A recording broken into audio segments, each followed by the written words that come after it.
नमस्कार प्रिय विद्यार्थियों, आज की क्लास में हम BA 6 सेमेस्टर हिंदी का पेपर बच्चों जो 1 है इसको आज हम लेके आए हुए हैं।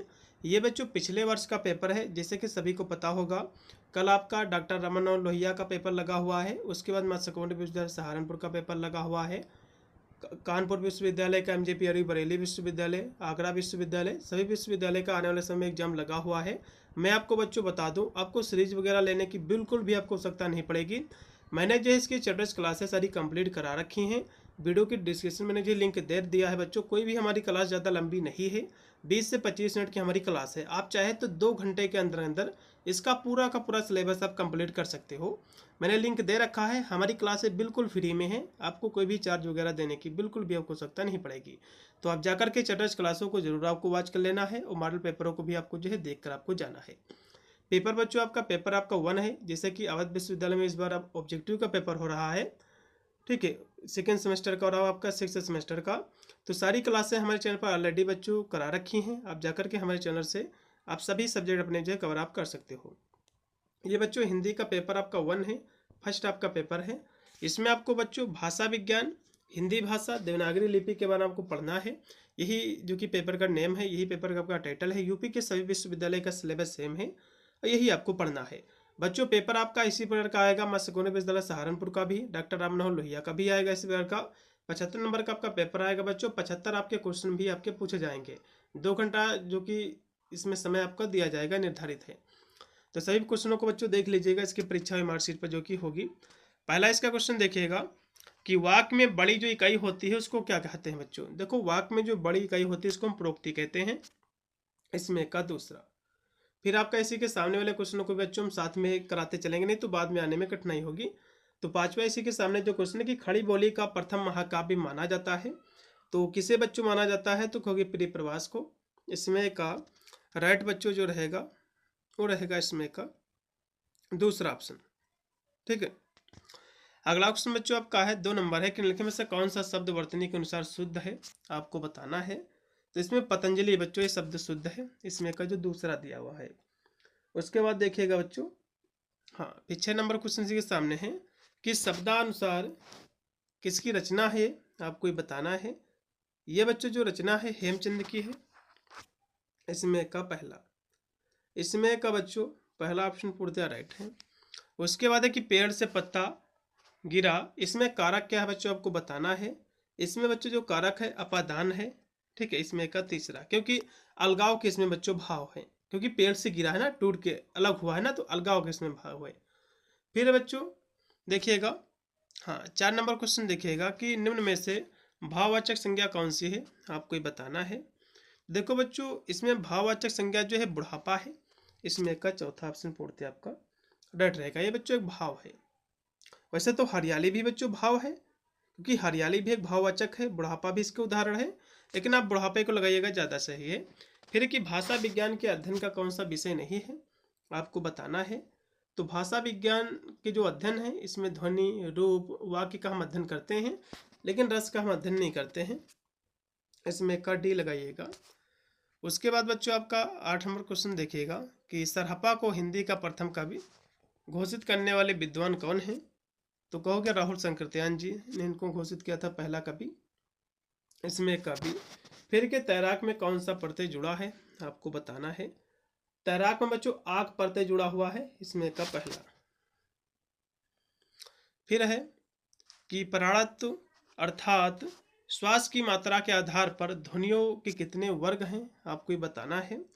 इसके बच्चों 2 वर्ग हैं, अल्पपराण और जो है महापराण, इसमें का पहला। उसके बाद है कि जगनिक का जो आलाखंड है। ठीक है, अभी एग्जाम में क्वेश्चन बन सकता है कि आलाखंड किसके द्वारा बच्चों लिखित है, तो जगनिक के द्वारा। ये बच्चों मूलतः किस भाषा में लिखा गया है, ये भी क्वेश्चन बनेगा। तो ये बच्चों बुंदेली में। ठीक है, ये बच्चों बुंदेली में लिखा गया है। इसमें का राइट आपका रहेगा चौथा। उसके बाद है कि हिंदी भाषा में व्यंजन ध्वनियों की कुल संख्या कितनी कहोगे, 33 है। इसमें 81। फिर कि व्यंजन ध्वनियों को उच्चारित होने के लिए आवश्यक होती है, तो किसकी आवश्यकता होती है, आपको बताना है। तो कहोगे स्वरों की आवश्यकता होती है, इसमें का पहला। फिर 14 नंबर क्वेश्चन के निम्नलिखित में से कौन सा भाषा विज्ञान का अंग नहीं है? तो वर्ण विज्ञान, पद विज्ञान, अर्थ विज्ञान इसके अंग है, लेकिन भाषा विज्ञान नहीं है। फिर यहाँ से बच्चों दिया हुआ है कि निम्नलिखित में से कौन अवधी भाषा के रचनाकार नहीं, आपको बताना है। ठीक है, तो अवधी भाषा के बच्चों जो रचनाकार हैं उस्मान जी भी हैं, मंझन जी और जयसी जी, लेकिन रसखान जी बच्चों अवधी भाषा के कवि नहीं हैं, बल्कि ब्रज भाषा के कवि हैं। किस भाषा के कवि हैं? ब्रज भाषा के कवि हैं। अगला क्वेश्चन भी आपका है कि निम्न में से किसे मैथिल कोकिला जो कि कहा जाता है, आपको बताना है। तो किसे कहा जाता है बच्चों? तो मैथिल कोकिला के नाम से बच्चों जो जाने जाते हैं विद्यापति जी, इसमें का दूसरा है। फिर निम्नलिखित में से कौन सा वर्ग कंठय व्यंजनों का उदाहरण है, आपको बताना है। तो कौन सा है बच्चों? तो कहोगे क वर्ग है। उसके बाद है कि क्षेत्रीय भाषाओं से ग्रहण किए गए जो शब्द होते हैं ये कहलाते हैं। तो बच्चों क्या कहलाते? कहोगे देशज कहलाते हैं। उसके बाद है द्रविड़ परिवार की भाषा का संबंध है। द्रविड़ परिवार की भाषा का संबंध जो है दक्षिण भारत से है। उसके बाद है कि निम्नलिखित में से किसकी रचना ब्रज भाषा में हुई है, आपको ये बताना है। ब्रज भाषा में बच्चों बिहारी सस्सई की हुई है। इसमें काव्य की एकमात्र रचना है बिहारी सस्सई जो कि ब्रज भाषा में है। फिर कि प्रत्येक वर्ग का पांचवा वर्ग क्या कहलाता है, आपको बताना है। ये बच्चों जो कहलाता है अनुनासिक कहलाता है। इसमें का पहला बच्चों होगा, इसमें का लगा दीजिएगा पहला।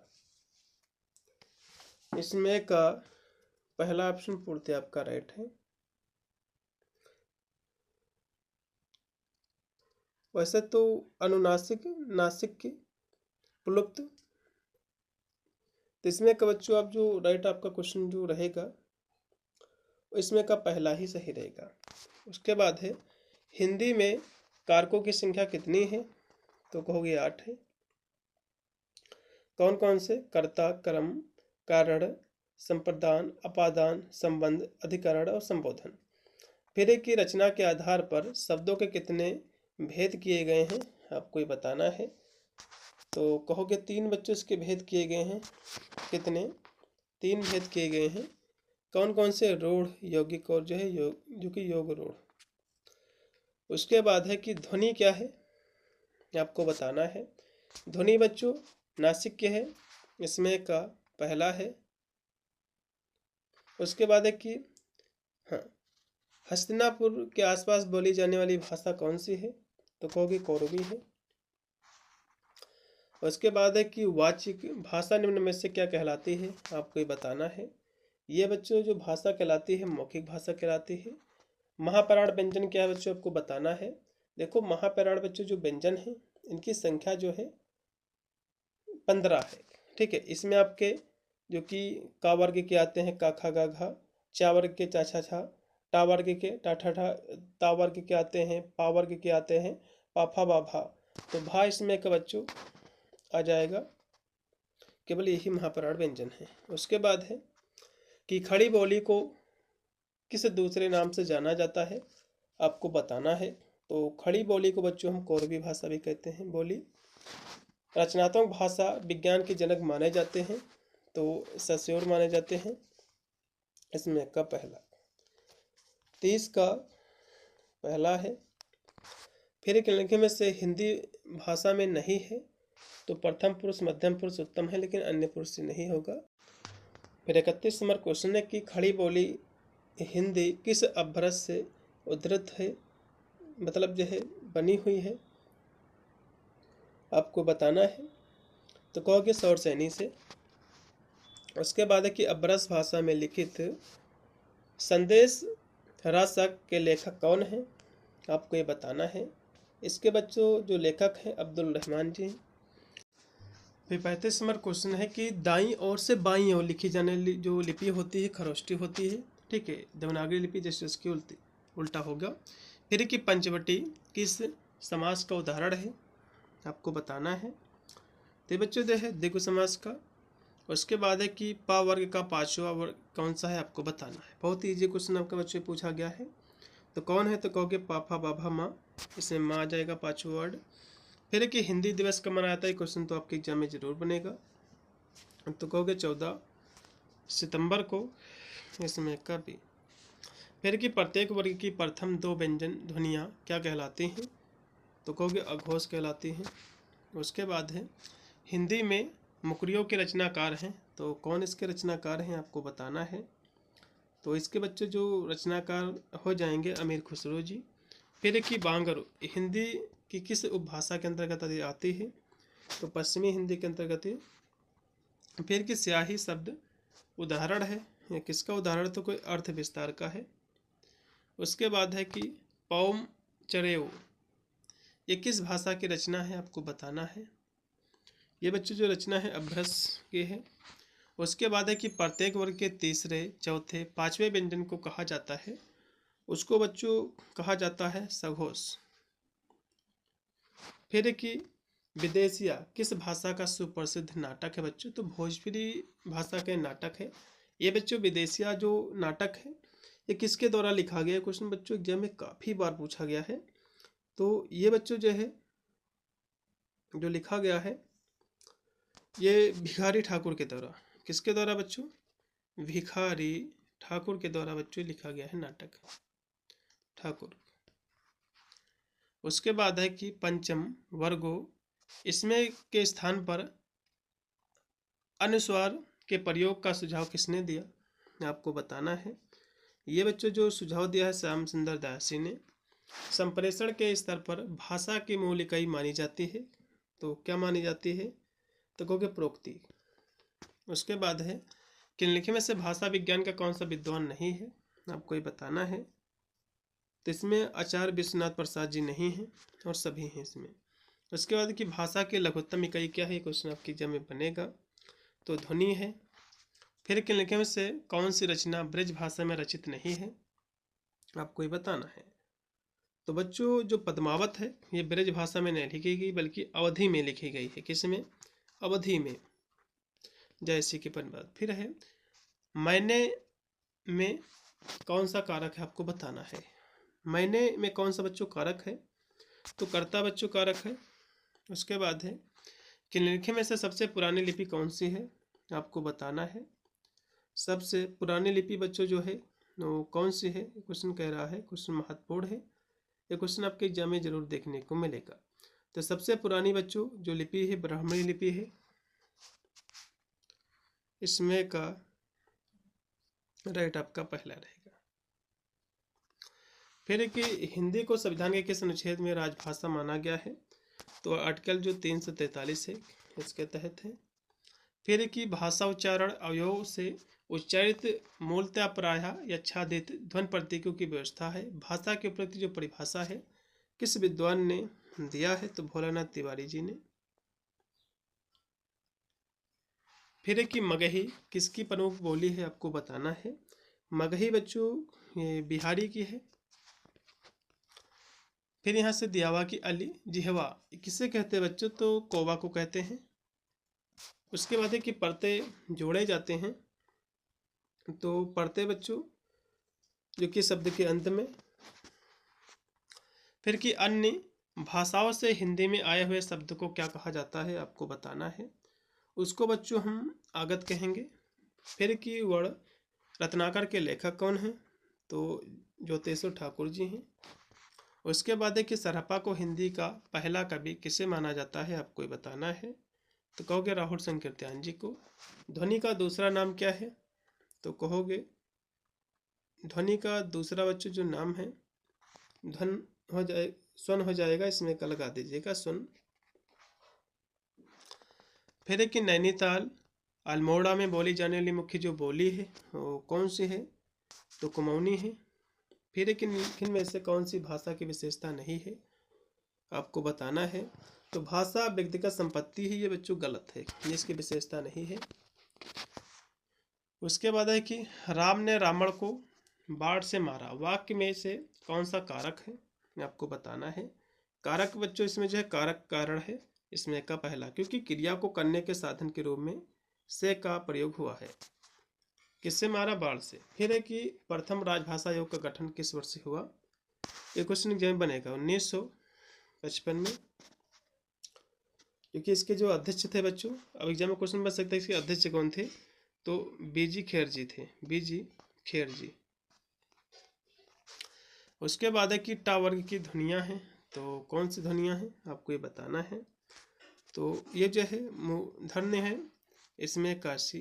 पंजाबी भाषा किस लिपि में लिखी जाती है आपको ये बताना है, ये बच्चों गुरुमुखी में। फिर कि मध्यकालीन आर्य भाषाओं का समय माना जाता है, तो इसका समय बच्चों जो माना जाता है 500 ईसा पूर्व से 1000 ईसा पूर्व तक। इसमें काफी पूर्वी हिंदी का विकास हुआ है। पूर्वी हिंदी का विकास बच्चों जो है अर्ध मगधी हुआ है। फिर कि संविधान की अनुसूची में स्थान पाने वाली ऐसे एकमात्र बोली कौन सी आपको बताना है, मतलब संविधान की अनुसूची में स्थान पाने वाली इनमें बच्चों कौन सी भाषा है आपको ये बताना है एकमात्र। तो कहोगे मैथिली है, इसमें कडी। इसको बच्चों जो कि 42वें संशोधन में 2003 के द्वारा जोड़ा गया था। फिर कि संविधान में कितनी भाषाओं को मान्यता दी गई है आपको बताना है, तो कहोगे बच्चों 22 भाषाओं को मान्यता दी गई है। इसमें का पहला है 22 भाषाओं को। बोलते समय जब ध्वनि या शब्द का पर अधिक जोर दिया जाता है तो इसे क्या कहा जाता है, इसको बच्चों हम बल आघात कहेंगे। इसमें का भी होगा। फिर कि जिस भाषा में साहित्य रचा जाता है उसे कहते हैं, उसे बच्चों हम क्या कहेंगे आपको ये बताना है, उसको सार्वजनिक हम भाषा कहेंगे। भाषा के किस स्वरूप का व्याकरण नहीं होता है आपको ये बताना है, तो मौखिक का बच्चों नहीं होता है। फिर एक निम्नलिखित में से कौन सा वर्ग अर्ध स्वर माना जाता है आपको ये बताना है, तो कहोगे या माना जाता अर्ध जो है स्वर। इसमें का लगा दीजिएगा आप डी। फिर है कि स्वनिम के लिए निम्न में से कौन सा शब्द प्रयुक्त होता है, उसके लिए बच्चों ध्वनिग्राम शब्द प्रयोग होता है। तो ये थे बच्चों आपके 75 क्वेश्चन, क्योंकि मैंने एक पेपर केवल प्रारूप आपको दिखाया है। आपको बच्चों जो मैंने इसकी क्लासें कराई हैं, चैप्टर्स क्लासें, उसको आपको उससे तैयारी आपको करके जाना है। मैं गारंटी के साथ कहता हूँ कि आपका एक भी क्वेश्चन नहीं छूटेगा। पूरा का पूरा पेपर आप 100% उसी क्लासों से आप सॉल्व करके आओगे। मिलता हूँ वीडियो के लिए, तब तक सभी को thank you watching this video.